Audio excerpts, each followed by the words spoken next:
Bienvenidos a una nueva entrega de Hacia la Venezuela Ideal. Como es costumbre, me acompaña Orlando Viera Blanco, abogado, columnista del diario El Universal, con una intensa actividad de relaciones internacionales en pro de la causa venezolana, de la causa de los buenos, por supuesto, y con mucha información y muy molesto. Vamos a tratar de que hoy no se nos ponga bravo cuando estemos hablando, porque ciertamente hay razones para estar un poco fastidiado, no molesto, fastidiado con lo que está pasando. Hay un auge importante de un discurso antipartido, de acusaciones que uno se pregunta si verdaderamente están sustentadas o es simplemente acusaciones por acusar.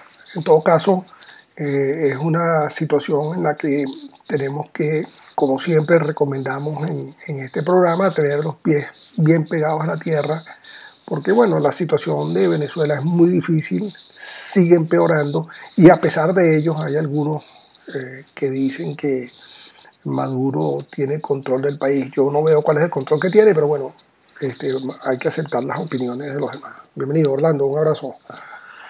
Un abrazo, mi querido profesor. Bueno, no es molestia, yo diría que más de hablar de esto, de estar molesto, es una profunda preocupación, porque ciertamente estamos a las puertas de lo que llamamos en política el evento de oro, ¿no? El Golden Event, para realmente ponerle punto final a una era oprobiosa que ningún venezolano merece seguir tolerando. ¿Qué está ocurriendo en este muy mal momento? Ciertamente no es que Maduro tenga control del país, sino que, por el contrario, ha logrado lo que se llama azuzar, y nosotros hemos pisado el peine de dejarnos igualmente dividir a una oposición que en este momento se encuentra absolutamente fracturada, producto de posturas que, de cara a lo que hablaba ahora sobre el evento de oro, es muy riesgoso y peligroso, que no es otra cosa que encarar unas elecciones presidenciales, por cierto, profesor, que no estaban en la agenda del propio gobierno. El gobierno lanza la Asamblea Nacional Constituyente precisamente para tratar de prolongar la permanencia de Maduro en el poder. Y ahora que ha visto que ha logrado fracturar a la oposición, obviamente que ha recurrido a nuevos artilugios en esto de crear migraciones súbitas de los electores, y ha reforzado ciertamente su trampa electoral, ha sembrado en la opinión pública dos cosas terribles. Una, que hay que abstenerse. Dos, que la oposición negocia con ellos, que la oposición, digamos, le da pulmón para llegar incluso a permitirnos desde la propia disidencia, desde la propia esto que llaman intelectualidad. Yo ayer escribía sobre los notables, decir que la oposición concita, cohabita, colabora con el gobierno. Estos son realmente señalamientos no solamente irresponsables, muy dolorosos, muy ofensivos, muy desproporcionados, sino que además, y con esto termino esta primera intervención, son señalamientos torpes, ineficientes, que nos conducen a una fragmentación que ciertamente, de cara a un compromiso de elecciones presidenciales como último gran evento para salir al menor costo humano, ciudadano y político posible de esta barbarie que hemos vivido, simplemente el gobierno nuevamente las va a tener ganadas, tanto para darle curso a sus fraudes sin vigilancia ni militancia para contenerla, como para imponer ciertamente con una fachada democrática su autoridad en el poder. Sí, bueno, mira, Orlando, yo por supuesto, pienso que aquí no hay cosas gratuitas, ¿no? Hay que reconocer que hay razones para que haya una disidencia activada, pensando que la MUD los engañó. Esto de generalizar sobre la MUD y querer meter a todo el mundo en el mismo saco evidentemente tiene unas intenciones que no voy a mencionar en este momento, pero bueno, hay razones por las cuales la gente se está comportando de esta manera. Esas razones, cuales sean, tienen unas consecuencias y esas consecuencias en este momento favorecen al gobierno que ya está tentado a llamar a elecciones el 4 de febrero del año 2018 o los primeros días del mes de marzo del año 2018. Mientras tanto, nosotros nos seguimos desgastando entre buenos y malos, entre corruptos y no corruptos, entre cohabitadores y no cohabitadores. Un discurso verdaderamente necio, donde aparecen algunas eminencias grises, y yo lo digo con toda la claridad del mundo, unos supuestos notables que tratan de dirigir la opinión pública en un determinado sentido, que es un sentido que al final termina favoreciendo al gobierno de Maduro y sus secuaces. Entonces, ¿a qué es lo que nos tenemos que dirigir, Orlando? Porque si generamos una batalla con estas personas y entonces nos enfrascamos a pelearnos entre nosotros mismos, el gobierno no es que la tiene ganada, porque yo de verdad que veo muy difícil que el gobierno gane una elección que sea más o menos vigilada por organismos internacionales. Pero sí nos pone en una posición de ganar gobernabilidad frente a superar la etapa nefasta del chavismo, madurismo, que creo que tenemos que ver con mucho cuidado, con mucho detenimiento, sin estarnos peleando con fulano, sutano, sin estar alimentando posiciones de quién sería el mejor candidato, ni este tipo de cosas. Porque yo creo que al final el candidato de la oposición lo tiene que elegir el pueblo. Y esto pasaría por exigir, si es que se da en algún momento algún tipo de negociación, a la cual yo no estoy negado, siempre y cuando la negociación sea una negociación de verdad y no estas payasadas que monta el gobierno, a las que hay veces que se les hace el juego, y entonces el gobierno no es que sale ganando, porque no gana nada, sino que simplemente sigue fomentando esa división absurda dentro de la oposición. Unas cosas que hay que hacer, por ejemplo, y lo hablábamos el otro día, es que ya hay que abrir el registro electoral permanente ya para que se inscriban los jóvenes, que se abra el registro electoral permanente en todas las embajadas y consulados de Venezuela en el mundo para que se inscriban las personas que están fuera del país, para que nosotros vayamos a un proceso electoral que sin duda alguna, yo no tengo duda al respecto, si Maduro se mide con quien se mida, va a perder esas elecciones, porque bueno, el venezolano no es masoquista, porque los resultados de las elecciones del 15 de octubre fueron totalmente ficticios, no existieron en la realidad, tan ficticios como los resultados de la asamblea prostituyente esta que hicieron a finales del mes de julio. Fíjese, yo quiero rescatar brevemente dos cosas. La primera, no debemos demonizar de esta forma tan, digamos, perversa el tema electoral, porque el tema electoral, el hecho de sufragar, no es, digamos, un fin en sí mismo. Sufragar es un evento en medio o a partir del cual, es una herramienta a partir de la cual nos vamos a movilizar. Responsablemente en 18 años que hemos estado sufragando ciertamente, pero una movilización real e incluso convocada para defender un resultado determinante, jamás se ha producido. No, bueno, el año 2015, profe.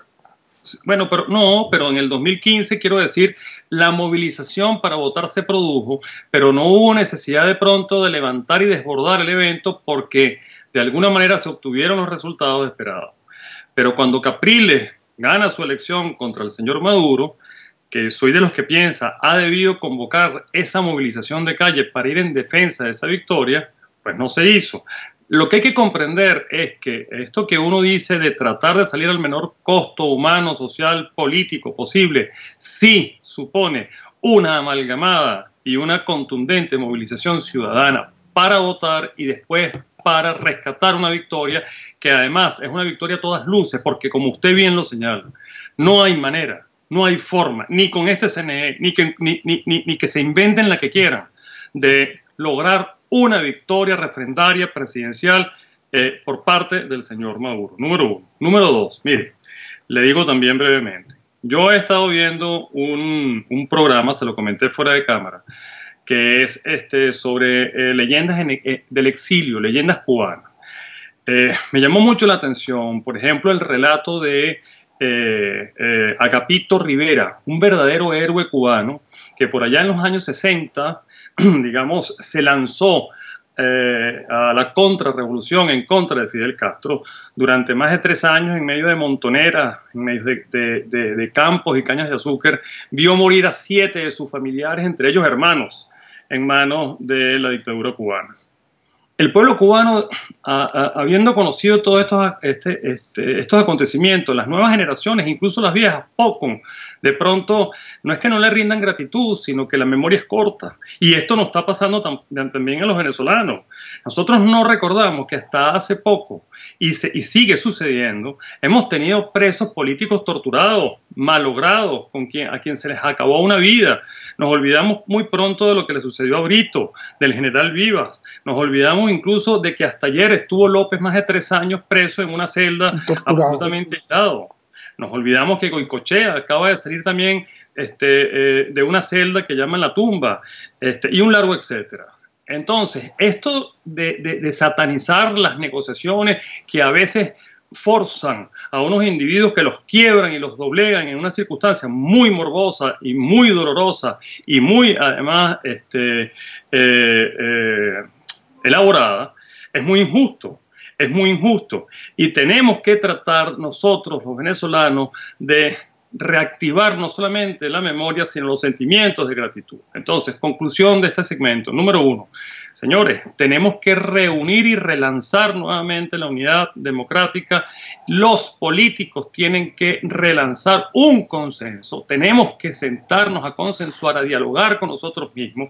Tenemos que organizar con O mayúscula lo que tiene que ser este desafío que repito e insisto, no estaba ni siquiera en la agenda del gobierno. Y finalmente tenemos que generar un sentimiento de profundo respeto, de profunda conmiseración y de profunda gratitud y comprensión con lo que se ha significado en Venezuela estar en la posición y en la resistencia. Sí, mira, Orlando, comparto plenamente lo que has dicho, pero nuevamente hay cosas que hay que remendar. Porque lo que no podemos es pensar que vamos a pasar lisos. Hay un discurso que tiene ciertas bases, inclusive de sentimiento, y esas cosas hay que explicarlas. Por ejemplo, hay que explicarle a la gente que nosotros no tenemos capacidad de enfrentar al brazo político armado del gobierno, al señor Padrino y sus secuaces, que es esto que dice un comentarista que aparece todos los días en YouTube diciendo que el ejército va a tumbar a Maduro. No va a pasar. No va a pasar porque nunca el ejército venezolano había estado tan prostituido como está en este momento. Nunca la Fuerza Armada venezolana había tenido semejante bozal de arepa en términos de coltán, de oro, de petróleo, de explotación de las... Por ahí salió una lista de la cantidad de empresas de militares que contratan directamente con el Estado, siendo estos militares activos. Esas cosas no van a pasar. Estamos frente a una situación de un gobierno de delincuentes probados, en listas de buscados, sancionados por países como Canadá, Estados Unidos, y ahorita vienen las sanciones de la Unión Europea. Y también estamos frente a una situación en la que el ejército está totalmente cooptado por la corrupción. Es un ejército corrompido que ya tendremos que revisar en su momento y revisar si verdaderamente nosotros necesitamos una fuerza armada de semejante dimensión. Yo siempre he dicho que nosotros necesitamos una fuerza armada para momentos de celebración y este tipo de cosas, que no necesitamos una fuerza armada de las dimensiones en las que tenemos. Pero bueno, eso es una discusión que se va a quedar más adelante. En este momento, yo lo que creo es que no hay un liderazgo político que le esté explicando claramente al país las cosas. Yo destaco el esfuerzo que hace Florido, por ejemplo, pero Florido no se explica bien. Florido dice que sí, que hay una negociación, pero ¿cuál es el fin? ¿Cuál es la alternativa? La alternativa es caernos a tiros. No podemos caer a tiros con el gobierno. Bueno, sí, pero no la vamos a perder y además no tenemos suficiente gente para caernos a tiros porque no todo el mundo está dispuesto a caerse a tiros con el gobierno. Entonces, hay que decirle a la gente claramente, miren, nosotros estamos buscando la vía de la negociación, la estamos buscando bajo estos criterios, no le estamos dando al gobierno una opción de perdonavidas, es que el gobierno nos necesita, y eso hay que decirlo claramente. ¿Para qué nos necesita el gobierno? Nos necesita para refinanciar la deuda, el gobierno nos necesita para que le aprobemos el presupuesto, el gobierno nos necesita para una cantidad de cosas que le permitan actuar. Y nosotros no lo estamos diciendo. Nosotros no estamos actuando en consecuencia. El gobierno, cada vez más acorralado, ahorita pretende restringir las redes sociales, sacó esta estupidez, esta imbecilidad cubana de la ley del odio. Bueno, porque es que estamos gobernados por lo más mediocre que se podía sacar de la política venezolana, comandada por Chávez, que era un mediocre, un tipo cretino, un tipo incapaz, que se juntó con una cantidad de incapaces y lograron que los cubanos los montaran en el poder a través de los mecanismos de sumisión que tiene el cubanismo para someter a los pueblos. Tenemos que identificar muy bien cuáles son nuestros problemas y tenemos que identificar bien quiénes son nuestros enemigos. El enemigo, la palabra es enemigo. Nuestro enemigo número uno se llama Raúl Castro y toda su cofradía. El señor Putin y toda su cofradía. El gobierno chino y toda su cofradía. El señor de Nicaragua, esos son enemigos de nosotros. El señor de Podemos, la izquierda española. Cuando yo oigo aquí en España un tipo decir en España que los pensionados no cobran su pensión porque es que no hay acceso al dólar, porque es que la guerra económica, el tipo está irrespetando groseramente a los venezolanos, no me importa, porque el gobierno les paga, el gobierno le pagó la cuestión de Cataluña y el gobierno le paga a Podemos y le paga a estos señores que además están emparentados, las tienen a las familias trabajando en la embajada de Venezuela en España. Estas cosas hay que decirlas para que la gente entienda esa maraña que ha tejido el gobierno y que hace ver entonces que de alguna manera el gobierno puede o no caer. No, nosotros no podemos estar filosofando y tenemos que ir a lo concreto, las demandas que tenemos que tener. Hay que inscribir a todos los venezolanos en el exterior en el registro electoral permanente. Hay que inscribir a los jóvenes en el registro electoral permanente. Hay que actualizar y depurar el registro electoral permanente. Hay que cambiar los rectores. A todos, inclusive a mi amigo Rondón, por una cuestión de que se está cambiando a todo el mundo. Y una cosa que no me gusta, que me parece horrible, es eso de un Consejo Nacional Electoral equilibrado en términos de partidos políticos. ¿Qué cosa es esa? Eso no está en la Constitución. Vamos a ponernos serios. Nosotros queremos un Consejo Nacional Electoral de personas dignas que no respondan a los partidos políticos, que respondan a la Constitución, que le respondan al país, que le respondan al pueblo. Esas son las cosas en las que tenemos que montarnos. Montarnos en que si el republicano, que si... Mire, todo eso no tiene ningún sentido en este momento, porque nosotros estamos en una situación de guerra, estamos en una situación de conflicto muy grave, donde todos los días mueren niños desnutridos, donde todos los días mueren personas de paludismo. Que nosotros tengamos personas muriéndose de paludismo quiere decir que nosotros estamos ahorita en 1917, 1918, y esas cosas, Orlando, las tenemos que rescatar, pero para eso hay que hablar muy claro.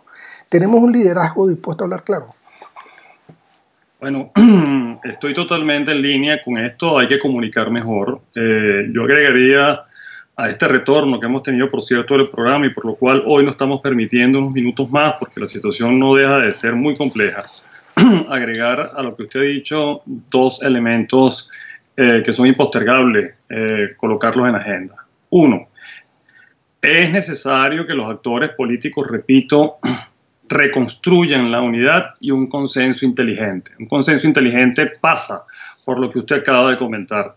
Los actores políticos que no estén comunicando bien, con claridad, con transparencia, sin señalar los objetivos, bueno, tiene que ser darle el testigo a aquellos que comuniquen mejor. Eso es indiscutible. El consenso pasa por organizarnos mejor, organizarnos para, repito, el desafío que se presenta de cara a una realidad que podría realmente dar, digamos, cuenta con este gobierno, que son estas elecciones presidenciales. Y organización significa horizontalización y descentralización de la política. La política no puede seguir estando concentrada en esto que han llamado la capital, con 4 o los G4 o los G9 o ningún tipo de grupete. La política debe, digamos, extenderse a toda la provincia con un liderazgo, además de relevo, de nueva generación, que tiene que tener tanto vocería como asignaciones y tareas en los procesos de reclutamiento y en los procesos de organización de lo que sería esa gran épica a nivel nacional de reavalanchar la gente en la calle, porque es calle y voto lo que va a realmente determinar la salida de todo esto. Y otro elemento en cuanto a lo que usted comentaba de comunicar mejor, oye, nosotros tenemos que acercarnos nuevamente en nuestro discurso, en nuestra temperancia o intemperancia al pueblo, a las masas. Las masas siguen sin estar conectadas al liderazgo de disidencia, salvo que se trata de castigo. Y esto no es un discursillo, esto es un tema simplemente de llevar un mensaje de confianza. Si nosotros estamos continuamente insultándonos, recordándonos la madre, diciendo que una oposición es traicionera, que una oposición es cómplice, cohabita, y 10.000 improperios más, y manifestamos desde la disidencia esa virulencia, intolerancia, esa capacidad de insulto, esa capacidad de fracturarnos y de decirnos a nosotros mismos. De esta manera, ¿qué confianza estamos elevando incluso hacia los que menos de pronto saben cómo generar procesos críticos? Los procesos, digamos, populares necesitan de que la gente tenga un mínimo, digamos, también de miramiento hacia ellos. Y ese miramiento consiste en ser coherentes respecto a los líderes que tenemos. Obviamente ha habido errores, obviamente, y ha habido gazapos y desviaciones, pero ¿cómo no tenerlas? ¿Cómo no presentarlas ante esta situación? Por ahí otro opinador notable, por cierto, no vale la pena recordarlo, decía, pero muy inteligentemente, otro error de lo que usted señala: ¿por qué se reúnen en República Dominicana? Ciertamente. ¿Por qué se reúnen en el sitio donde está, digamos, todo estos personajes bolichicos, enchufados, etcétera, que están allí, y un gobierno que jamás le ha quitado el respaldo a la revolución, a los gobiernos de Chávez y Maduro? ¿Por qué no se reúnen en Caracas? Eso, desde el punto de vista estrictamente, digamos, de simbología política, ya es un desacierto y ya repercute en privilegios y en misterio. Sí, sí. ¿Por qué entonces no regresan estas discusiones realmente a Caracas? Y además, porque todo se tiene que concentrar en un árbitro que se llama Zapatero. ¿Por qué no abrir también entonces la mediación y la negociación, que es un clásico en política, a otros actores? Claro. Quería hacerle estos comentarios. Bueno, sirva este humilde espacio para hacer un llamado a todos los venezolanos. Venezuela está muy mal. Nunca Venezuela estuvo tan mal en sus últimos 100 años de historia. Nunca estuvo tan mal. Y ese mal tiene unas repercusiones sociales brutales que van directo al venezolano de a pie, que sufre hambre, que sufre desprotección, que sufre desconocimiento por parte de un Estado que se olvidó de hace rato del venezolano y se ocupa solamente de los intereses de la clase política que los dirige. Nosotros tenemos que hacer un esfuerzo, y esta es la reflexión, tenemos que hacer un esfuerzo de dejar de lado ahorita nuestras posiciones personales y convocar a una épica, a una lucha que nos conduzca a la salida de un régimen oprobioso, ojalá a través de los procesos democráticos, que por cierto, Orlando, no lo hemos dicho, lo exigen todos los organismos internacionales con los cuales nos reunimos y con los cuales tenemos todos los organismos internacionales dicen que hace falta salir de esto a través de la vía democrática. Ya haremos otro programa, Orlando, para hablar de la responsabilidad de proteger, que es un concepto bien interesante de las relaciones internacionales y que nos abrirá otro aspecto de cómo dirigir esto. Lo importante en este momento es que los venezolanos que queremos salir de Maduro, que somos el 90% de la población, nos pongamos de acuerdo en los mecanismos que vamos a seguir para que podamos alcanzar ese objetivo, que es el objetivo que debe marcar las estrategias que vamos a desarrollar de aquí en adelante. Un abrazo, Orlando. Un abrazo. Mi mensaje final: construyamos un nuevo consenso político, no queda más. Sí, señor. Venga.